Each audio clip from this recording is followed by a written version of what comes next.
হঠাৎ কয়েকদিন ধরে ঢালিউডের সবচেয়ে বড় খবর এখন সাকিব খানের তৃতীয় বিয়ে, আর এবার সামনে উঠলো বিশাল একটি খবর। তো কি অবস্থা, কেমন আছেন? আমি ড্রামা সবুজ আর গাইজ আজকে আলোচনা করব সাকিব খান নাকি মুন্সিগঞ্জে জামাই হচ্ছেন এই বিষয়টি নিয়ে। আজকের ভিডিওটি সম্পূর্ণ দেখুন, তাহলে বিস্তারিত জানতে পারবেন, আর তা না হলে কিছুই বুঝতে পারবেন না।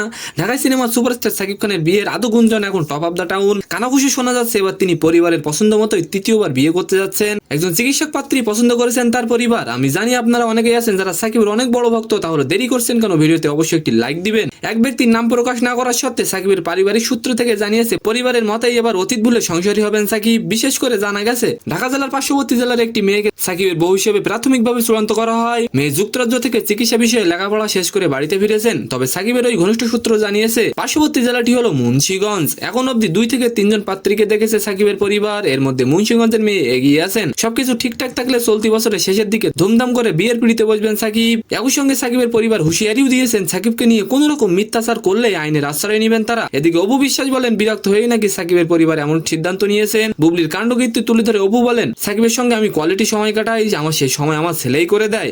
এসব কথা বলার কারণে নাকি সাকিবের পরিবার এমন সিদ্ধান্ত নিয়েছে। অন্যদিকে আরশাদ আদনান বলেন চলতি বছরের শেষের দিকেই সাকিবের জীবনে সচ্ছলতা ফিরে আসবে। সাকিব বিয়ে করছেন কিনা জানতে চাইলে আরশাদ আদনান বলেন সাকিব এই বিষয়ে মুখ না খুললে আমরা কিছুই বলতে পারবো না, তবে এতটুকু বলতে পারি এবছরে সাকিবের জীবনে সচ্ছলতা ফিরে আসবে। অন্যদিকে এবছরের ঈদের রাজকুমার সিনেমা দেশের মাটিতে ভালো ফলাফল করার পর ইতালিতে এখন ধাপিয়ে চলছে। তো সম্মানিত দর্শক, আজকের ভিডিওটি কেমন লাগলো অবশ্যই কমেন্ট বক্সে জানাবেন। আর ভিডিওটি যদি ভালো লাগে অবশ্যই একটি লাইক দিয়ে আমাদের চ্যানেলটিকে সাবস্ক্রাইব করে দিবেন। ধন্যবাদ।